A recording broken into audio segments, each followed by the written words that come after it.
Hello, my friends. This is Rick, the Fat Man, and this is Star Wars: Planets of the Galaxy, Volume 1.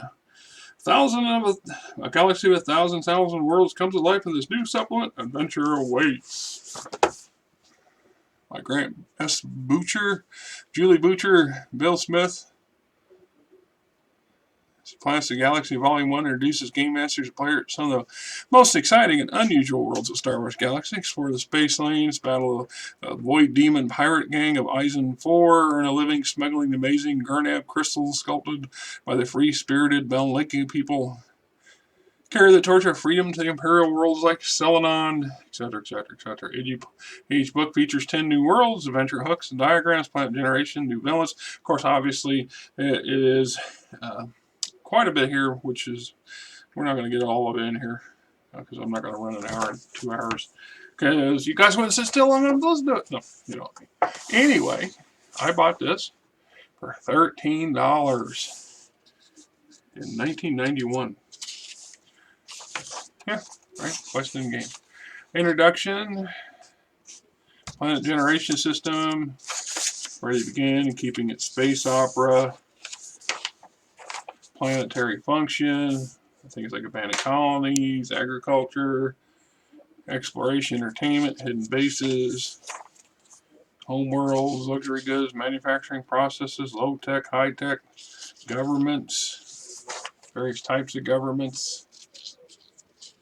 Keeping in mind that in the Galactic Star Wars universe, we have the Republic, the Old Republic, the New Republic, the Empire. All these are galactic governments, but individually, most systems or planetary systems in some sectors all have their own sets of local governments. They're governments that handle their day-to-day things, which are not necessarily the Imperial government or the Republic government. It's just a matter of how much control and autonomy that those galactic governments allow the locals to have on a given day-to-day basis. So terrain, various types, forest, barren, cave, mountain, ocean, jungle, urban, plateau, plains. All these you need to make a very decent round planet or system for your adventure, for your campaign. Special terrain, temperatures, tidal locks, gravity, atmosphere, hydrospheres, length of the day, length of the year, sentient races, tech levels, populations. Someone Game Mastering 202, just from my personal experience. It's not always a good thing to have an extremely exotic planetary system. Things where everything's upside down, everything's inside out. Colors are so extreme that it's very difficult to convey the atmosphere or the feel of the place you're trying to have your adventure in. So it's one thing to have really exotic aliens and exotic creatures. It's another thing, toxic environments where everybody needs respirators, but where you have extremes of multiple dimensional stuff, where you walk on the walls instead of the floor, where everything, you don't see it, you hear it as if you're seeing it. If you have to hear it as if you're seeing it, just let them see it, I guess is what I'm saying. Don't try to get really radical, because it can be very taxing for the players and for yourself to run a campaign any length in that kind of a really obscure environment. Trying to have a crystal forest in a magma-filled atmosphere where the gravity is 10 times normal if you're 20 feet above something, and 0 if you're below something. You see how it's too convoluted. People try to keep it simple. The KISS system works well for a reason. Major imports, star types, other planets. That's another element of Game Mastering 202 when it comes to establishing things on a planetary scale. There's such a thing as too much information. It's not pertinent to the speed and the fluidity of a Star Wars themed campaign. If you keep in mind with how the movies work, things move along at a fairly quick pace. We don't want to bog the players down with a bunch of unnecessary stuff. So unless you're purposely having a campaign where your characters are literal traders, where they're making their money and their adventure is traveling from system to system, trading things they purchased and sold, having an extensive list of imports and exports for every system they encounter, every planet they come into, is not a necessary thing. Just putting it out there. Keep it simple. Maybe focus on one or two things that might be pertinent to the story or a cover for the story, but having an Uber list of a stock market like setup, unless that's your gig, I would avoid it. So we have Baraloo. The system is system exploration. It's terrestrial. It's hot. It's type 1. Saturated. Ocean, jungle planets, or jungle islands, barren rock islands, tropical, water-rich system. Some aliens that live there. Two different types that don't get along. Fairly, one's more primitive than the other. Lots of critters. Lots of underwater potential adventure. I call it base. Reason for going here for the most part. Adventure ideas. Calanon. Two prime businesses. Trade. Restricted to Celanon City, and agriculture to be found everywhere else. Pretty much the locals. It's a terrestrial agricultural based planet with a trading port. The trading port is more or less the location where off-world non-natives are going to operate, with the exception of patrols from the Imperial military. So getting outside the city, there's not a lot of reason to go there. If there is, your players are going to find lots of challenges just for the fact that they are very outside the acceptable zone on the planet, and the only other non-terrestrial locals that they're going to likely encounter would either be the Imperial presence or maybe a handful of bad guys that are violating rules. Money buys security. Everything's for buy and sell on this planet. Spacer section, transients, residence, Imperial military facilities, the corporate zone, governing zone, sector, etc. Characters visiting Celanon will be treated to the Nelrani way of life even before landing. Visitors landing the city are asked if they preference the facility, economy, or trader docking bays. Anyone with any experience in the sector will know enough to purchase a trader bay. A berth in an economic bay is 150 credits per day and is pricey by most standards, with standard maintenance and restocking costing about 150% of costs of other spaceports. See the cost list on page 30 of Galaxy Guide 6. Tramp freighters, right? Refueling costs are in line. Basic costs upon landing, etc.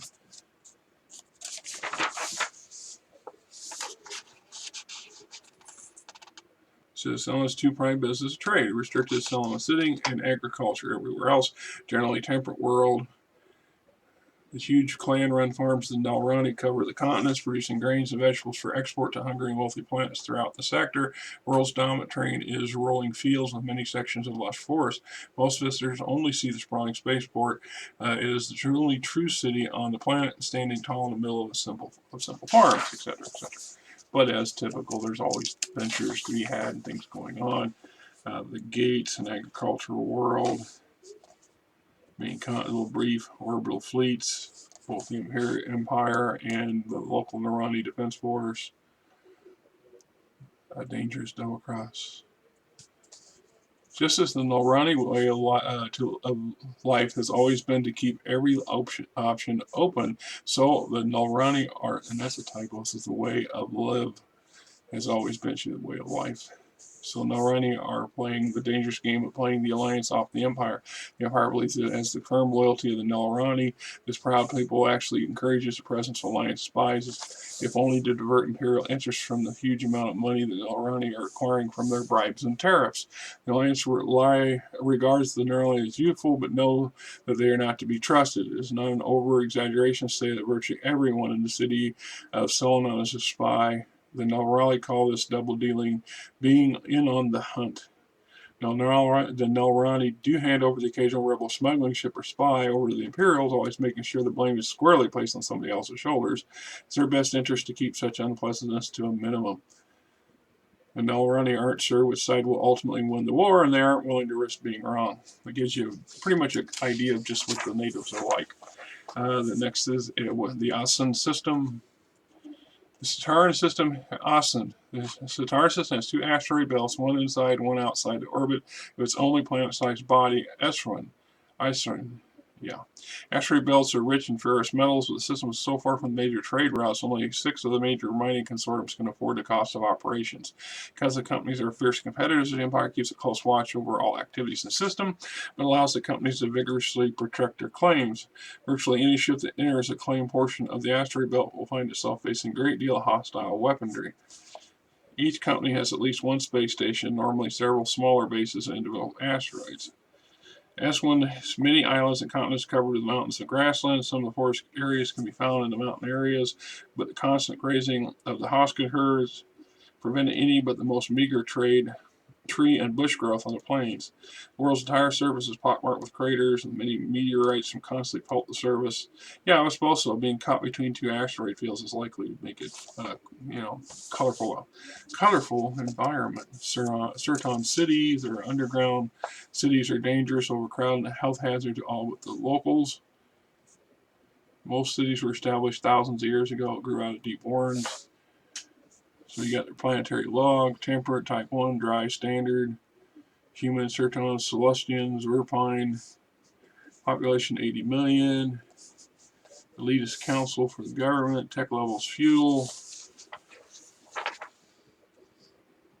Certon system is remarkable for its twin asteroid belts, rich in minerals and minerals and metals, and its lone world.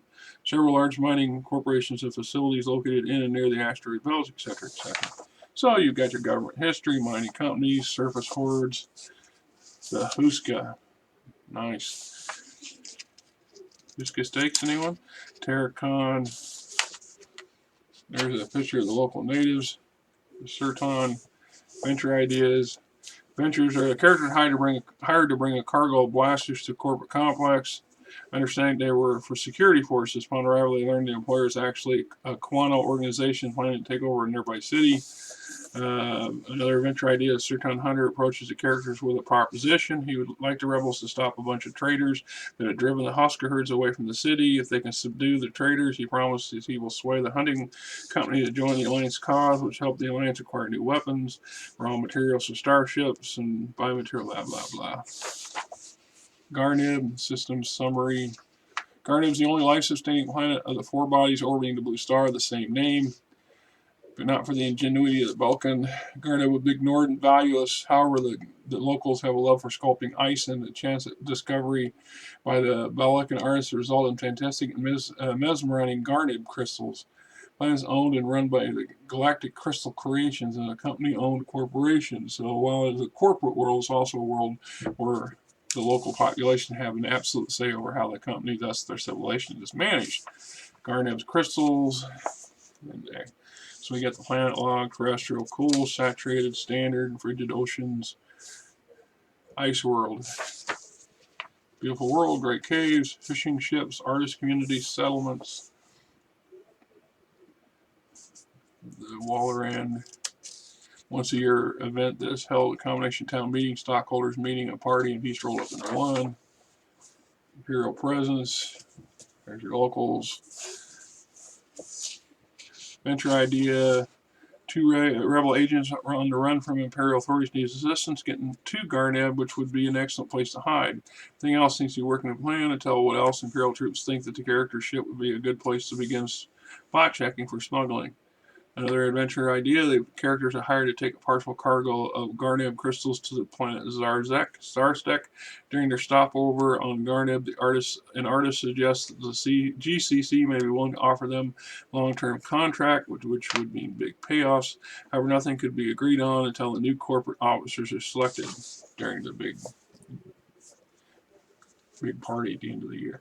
Garsh system lies in one of the most undeveloped regions of the Outer Rim territories, well over 30 hours at hyperdrive multiplier 1 from any settled system. So literally 30 hours.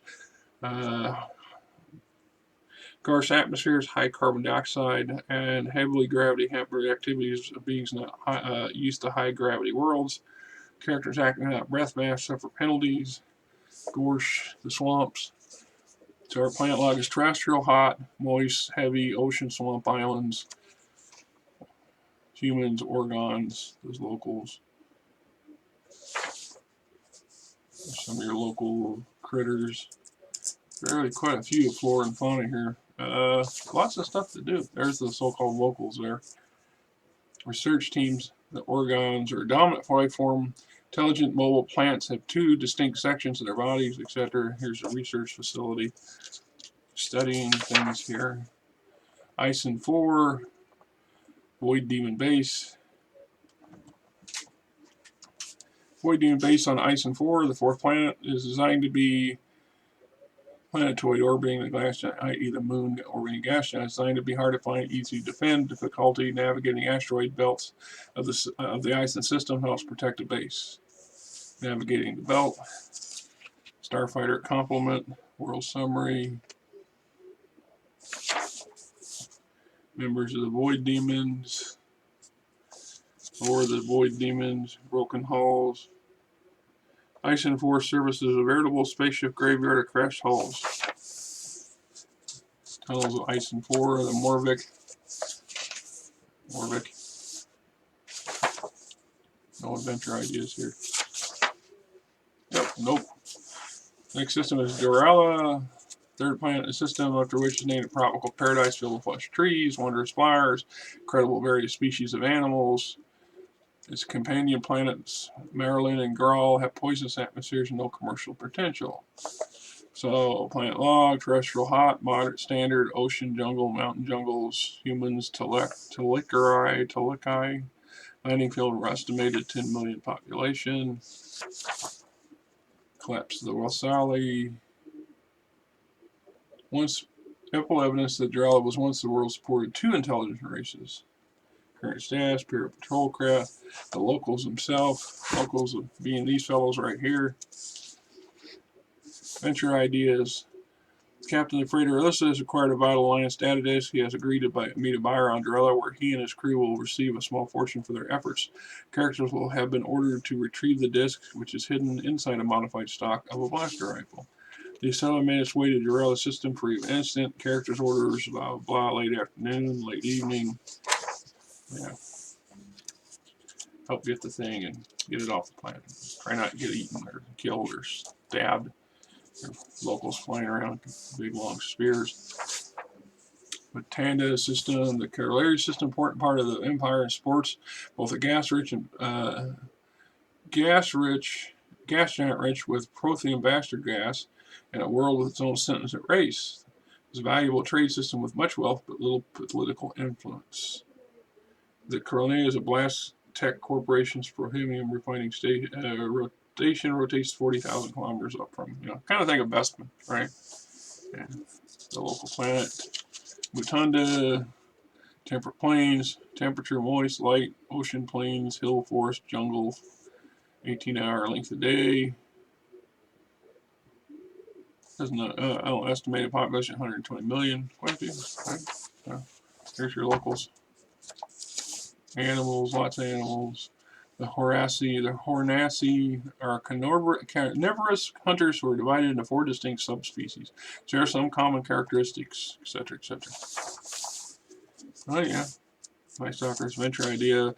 Characters are contracted by a rebel operative, told they must venture and capture Swasi. A Marshi Harassi had joined the alliance, is now deserted.